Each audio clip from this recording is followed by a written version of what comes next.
Hey guys, Thunder E here and welcome to another battle vid. Now, as you saw, we just compared front-facing camera footage of the Galaxy S22 Ultra versus the iPhone 13 Pro Max. And we'll get back to the camera discussion in a second, but thank you for joining this video.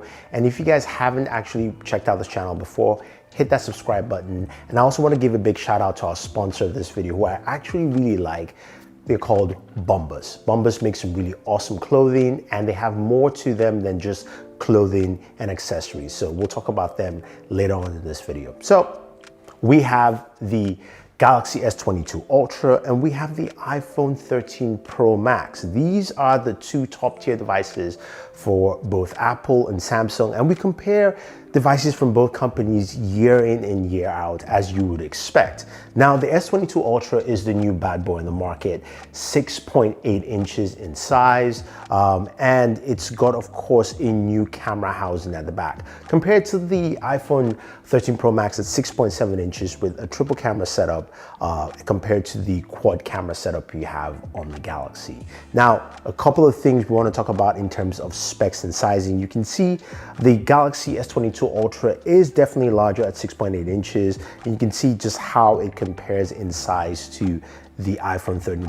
Pro Max. I have to say though, both of them are very comfortable to hold in my hands, and though I have larger hands, I think if you like big phones, these two devices will definitely hit the mark for you in terms of size. Now, they have differences across the board. In terms of battery, you're looking at a 5,000 milliamp with the Galaxy and about 4325 on the iPhone 13 Pro Max. Yeah, it's kind of an odd number there, but you know, that doesn't hold them back in terms of battery usage, and we'll get to the battery in a second. But let's get back to the cameras, right? As I mentioned, we've got a multitude of cameras on here.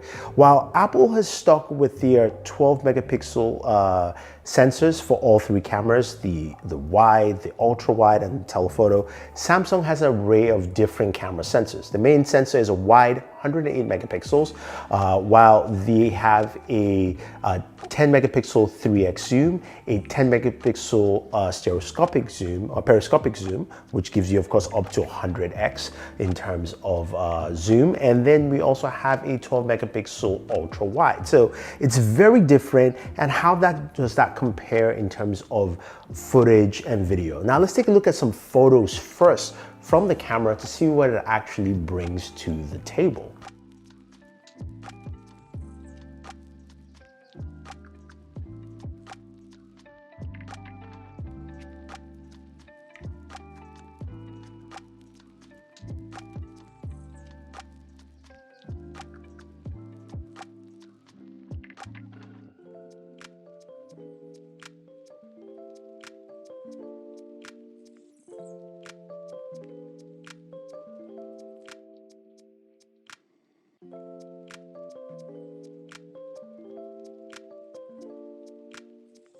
Now, you guys are probably wondering, why is there a lot of footage of me just sitting down and lounging with me showing my socks out? It's because those socks are from Bombas. Now, Bombas as a company was well known for making some really nice, comfortable socks, and I thought that's all they did.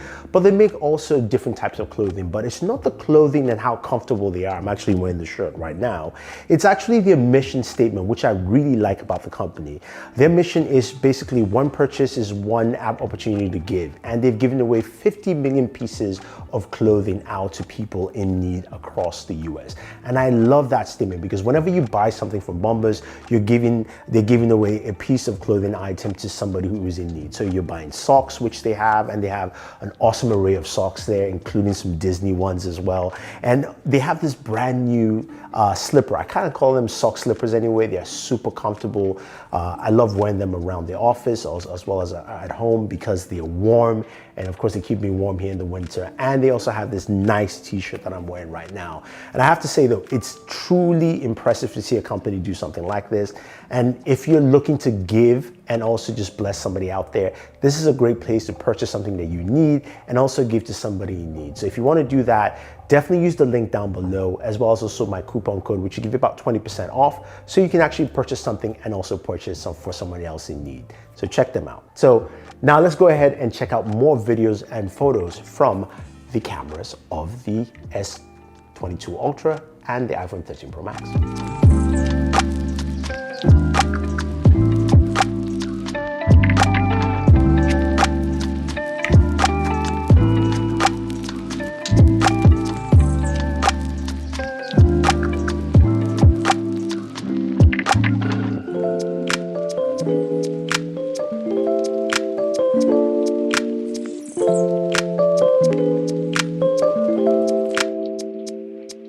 Okay, so we're recording with the front-facing cameras, both 4K 60, the Galaxy S22 Ultra and the iPhone 13 Pro Max. So you get an idea. I'm going to walk into some more lighting to give you a different look, but this should be fun. So let's switch to the rear cameras.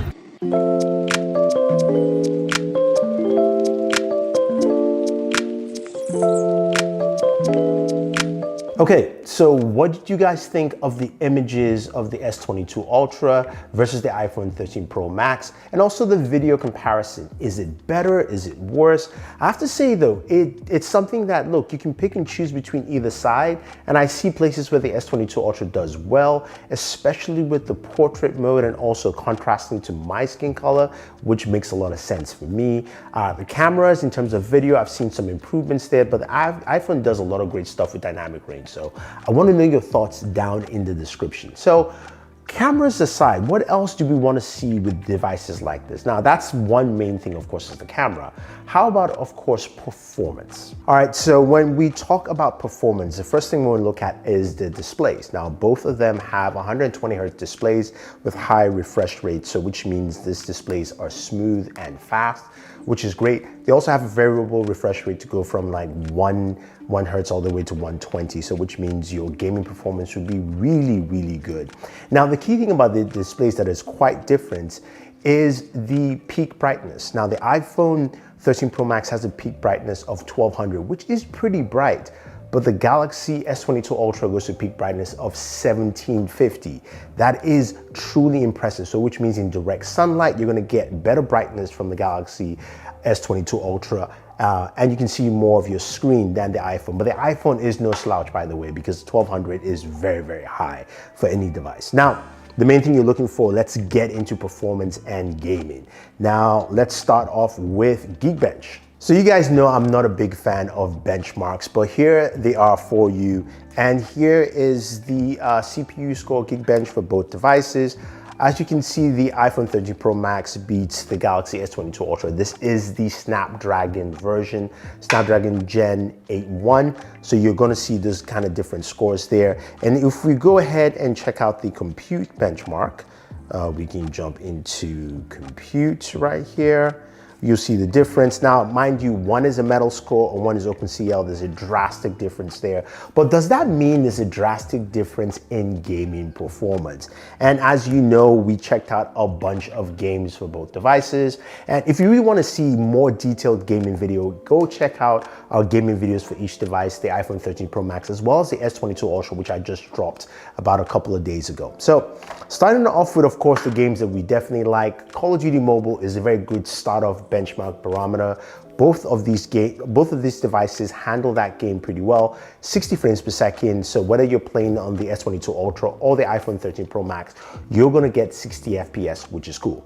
Now, moving over to PUBG Mobile, we see the same results. The Galaxy S22 Ultra does smooth extreme at 60 frames per second. The iPhone 13 Pro Max does the same 60 FPS. When you move over, of course, to Ultra HD Ultra, both of them do it about 40 frames per second. So again, it's steady. You expect those kind of results here. Now, moving over to the heavy hitters, we'll start off with Black Desert Mobile. Now, we saw recently Black Desert Mobile on the S22 Ultra. We got about 42, 43 frames per second. Now, mind you, the S22 Ultra is not available yet, so which means a lot of things are not optimized for it, but we got it played at 42 frames per second. That game has a lot of graphics, a lot of explosions, actions, a lot of things going on. So we tried it on the iPhone 13 Pro Max, and the iPhone gave us a steady 60 frames per second. That is something that's truly impressive, and it was good to see there. So is this something where it needs an update in terms of the software to work with this processor properly? We'll have to actually wait and see if that happens with the Galaxy S22 Ultra. But now you guys are going, what about Genshin Impact? That's the game that the S22 Ultra really struggled with, right? It really went through a hard time. The S22 Ultra did, 42 frames per second with Genshin Impact. And we saw that. I was a bit shocked, right? Now, here's the thing. A couple of you left comments about how terrible Genshin is in terms of optimization. And I took this comment to heart. You can see it on screen. So I wanted to go ahead and try out the iPhone 13 Pro Max. And to my surprise, it is bad. It is really, really bad. The iPhone 13 Pro Max actually did, for the same amount of time, 20-minute gameplay, just like the S22 Ultra, did 39 frames per second at the highest settings possible, which is something that, again, I didn't expect, because last year I was getting frame rates within the 50s. So something is up with Genshin Impact. And in this case, the Galaxy S22 Ultra does a better job than the iPhone 13 Pro Max. And I can't blame any of these devices, because this is an issue with the game. So I have to put it out there for you guys to know that Genshin is something that I might actually have to remove from my benchmarks, just because it's just not optimized for any system at this point. Now, speaking of which though, even though optimization may be bad, temperatures ran high for these devices, and that's something that's really important when you're playing for a long period of time, right? With the S22 Ultra, we saw temperatures go all the way up to about 108 degrees, roughly around 40 degrees Celsius or so. That was high. Now, luckily, we had the cryo case from Spigen, which actually cooled things off a little bit, took a few degrees off, so I was happy to see that. With the iPhone 13 Pro Max, this bad boy ran super hot. I mean, now we know iPhone doesn't have any specific type of cooling within the device, and that's something that we noticed quite well. We got temperatures up to 113 degrees, so Fahrenheit, going to about 44 degrees Celsius, so really hot. I had to drop the phone down a couple more times because it was really hot at that point. And also, again, I started noticing throttling. This happened while playing Genshin Impact, because that took a very big hit while playing the game, and you can see the game throttle down. Another thing with the iPhone is, once it starts throttling, within about 10 to 15 minutes of gameplay, you will see your screen dim down. That is something you do not have with the Galaxy device. So again, as a gamer, it kind of takes away from your gaming experience in there. Now, temperatures are bad. What about battery life and charging? Now, in terms of battery usage, in gameplay, I think both of them are very similar. I'll give a slight edge to the Galaxy S22 Ultra, but not by much. I think the iPhone still does a really good job. Now, both devices have fast charging capabilities. The Galaxy S22 Ultra here has a 45-watt charger, while the iPhone supports fast charging up to, I believe, 27 watts. Now, Spigen has some fast chargers which I actually used for this quick test, and it's a little bit different from what you guys expect. I wasn't doing a 0 to 100. I wanted to give you kind of real world situations. So I have a 45-watt charger here for the S22 Ultra. I have the 20-watt charger here for the iPhone. Now, I wanted to see what it would be like to get a fast charge from 0 to a certain amount within 10 minutes. Say, for instance, you need to leave your house quickly, but you need a quick charge because your phone's dead. So 10-minute time frame, also looking at a 20-minute time frame if you have a little more time, and 30 minutes, say you're in a coffee shop and you've got some time to sit down and chill. So within 10 minutes, the iPhone gave us 14% charge using the charger, while the Galaxy S22 Ultra gave us 22 minutes. So within the rush, you're gonna get more charge of the Galaxy. Mind you, the Galaxy does have a 5,000 mAh battery compared to the 4235 on the iPhone. Now, within 20 minutes, the iPhone gave you 29% battery charge, while the Galaxy gave you 45%, so almost halfway full on the Galaxy. And in 30 minutes, if you have a little more time and you've got time to chill for a little bit, the iPhone gives you 44%, which is good. Again, almost halfway. and the Galaxy gives you 65%. So those are kind of real world scenarios for using your device or charging. And you can clearly see a 45-watt charger is better. Now we know other companies have 65 watts, 80 watts, 120, and those things are super fast. Not trying to compare that, I just wanted to see what it was like in true real world scenarios for both devices. In terms of gaming and game services, now you guys will probably ask me how well do they work, and honestly, that is something that both do really, really well. Now, Xbox Game Pass is the premier game streaming service that we know of, and they both run well because of course they run over either Wi-Fi or 5G, and you get 60 frames per second pretty solid. What I really want to show you is some of the accessories you can actually use with those devices quite well. With the iPhone, you have of course things like the backbone controller, which doesn't really work too well with the 13 Pro Max just because of the new design. It's a little bit wobbly, it can slide out as you guys can see here, but the Razer Kishi does work well with it, so that is something to take note. If you're looking for a controller for those gaming needs, you can actually go ahead and pop it in, as I'm trying to do on screen here, and boom, your Kishi will work and you can use it quite well. Now with the Galaxy, you do have a few controllers you can use. The Kishi definitely works well, that's a standard right there. You've also got this one from GameStar. This is the X2 Type-C. That also works well with this. Now some people have asked me about the Pixel. The Pixel works well on this controller as well. So your gaming needs are actually fully met with all those different aspects. Now, before we continue, there's also the issue of speakers and sound. Now, we've done a speaker test for both devices with the Galaxy versus the iPhone 13 Pro Max. Go over there to take a quick listen, but honestly, it's really, really close with both devices. And I think it depends on what your listening ear is looking for and what kind of sounds you definitely like.